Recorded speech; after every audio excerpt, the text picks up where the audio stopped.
Greetings, and welcome to this brief introduction to Plato's dialogue, the Minos. Plato's Minos opens with the question, what is law? Now Socrates is known for these what is questions, and as we'll see, this is a particularly serious one. But much else about the Minos is rather obscure. For example, Socrates poses this question to an unnamed interlocutor, simply known as the comrade or companion. We also have no sense of the location of the dialogue or of its dramatic date. As a result, the dialogue takes its name from a person named in the dialogue, Minos, the mythical king of Crete, a king who was known for his harshness, even savagery. So it's a strange title for the one Platonic dialogue that takes up the question, what is law? The conversation itself falls into three main parts. In the first part, the unnamed companion responds to Socrates' question. The companion offers two answers. First, he says that law, nomos in Greek, is what's believed to be lawful, ta nomizomena. Now, in the face of Socrates' questions, the companion quickly backs away from this answer. So he then offers a second one. Law, he says, is the dogma or belief of the city.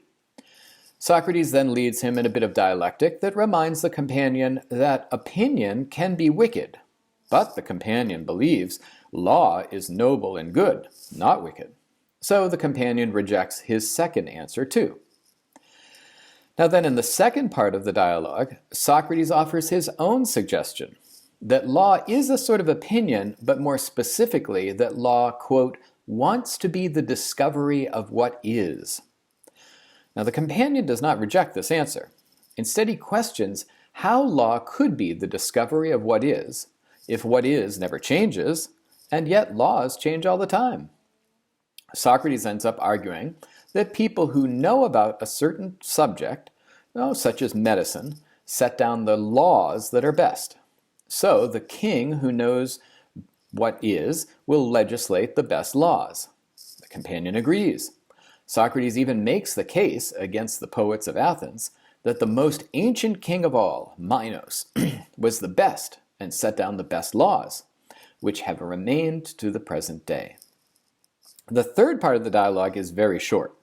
Now that he has secured the companion's agreement that laws are the writings of the knowers, Socrates asks what good for the soul these good lawgivers do through their laws.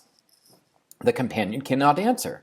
Socrates ends the dialogue by lamenting how shameful it is for them to appear ignorant of what's good or bad for their soul.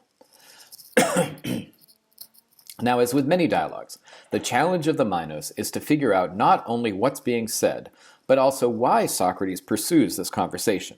What is he up to? To understand his motivation, we need to step back and reconsider some crucial points in the conversation. First, let's be clear about what is at stake. Law here does not just mean words in a book. As the companion answers first, law encompasses what is believed to be lawful, or what's lawfully believed. It encompasses what we would call statutes, as well as customs and traditions. Most importantly, it encompasses beliefs about the highest things. It encompasses beliefs about right and wrong and even God. To say that you're ignorant of what law is means to admit that you do not know or recognize these highest things. It's the most radical of radical positions. Second, and not surprisingly, the companion reveals himself to be deeply respectful of the law. For example, after defining law as the opinion of the city, the companion reveals that he believes that lawfulness, like justice, is beautiful and good. But a city's opinions could be wicked. So law cannot simply be the city's opinion, in his view. The companion's respect for law necessitates that result, and it necessitates part 2 of the dialogue, in which Socrates comes up with a definition of law that the companion can respect. Third, then, for this very reason, we should not take Socrates' answer as simply his own view. He comes up with this answer, that law wants to be the discovery of what is, in response to the companion's respect for law. Further, for the companion modifies his own answer. What he hears is that law is the discovery of what is. For the companion wants the law to be useful, that is, true opinion. His respect for law requires that it be, and not just want to be, useful. Fourth, the companion's respect for law is what causes the companion to struggle with the contradictions among laws. In the second part of the dialogue, Socrates tries to resolve that struggle for him. The companion agrees that knowers, quote, lawfully believe the same things and write the same things about what they know. In short, the companion abandons his own belief that law is opinion and instead takes it to be knowledge. Further, the companion agrees that such knowledge is best, as he puts it, for human souls. But every example he and Socrates discuss, seeds and songs and sheep and cattle and even, quote, the human herd of the body, is of collections of things, plural. It seems that in the companion's view, law is best for a collective, not necessarily for the individual. Fifth, this realization prepares us for Socrates' strange praise of Minos.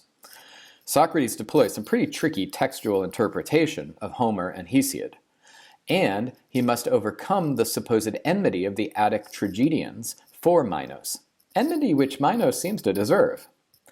Most basically, Socrates must overcome the companion's own commonsensical observation that the oldest laws often seem harshest. He does so by appealing to another contradictory belief that the companion holds, namely that the oldest is best. What Socrates learns then from this conversation is that the companion deeply respects the law. The companion calls it a form of opinion, but in truth believes it is a product of knowledge. The companion admits that law can be harsh, but also believes it is the best thing for us, at least in our collectives known as cities. And yet, when asked what the good is that the law apportions to our souls, the companion is tongue-tied. Perhaps this is the most striking thing that Socrates learns, that while so respectful of law, the companion cannot answer this question about its good. Maybe the two even go together, the respect and the inability to answer. For if the companion could answer, the companion would have to say something like, law apportions X and Y goods to my soul for A and B reasons. In other words, he would show law to be ministerial to his soul, just as training is ministerial to your body. Law would be secondary to the health of his own soul. So the companion would have to respect or honor his soul higher than the law. He would not be able to feel that he is serving the law, rather the law would be serving him. And so he would not be able to claim the desert owed to one who serves the law, even when it is hard to bear. Perhaps the companion fears that if he were clear about the good that the law apportions to him, he would lose that good. And so, instead, he remains respectfully ignorant.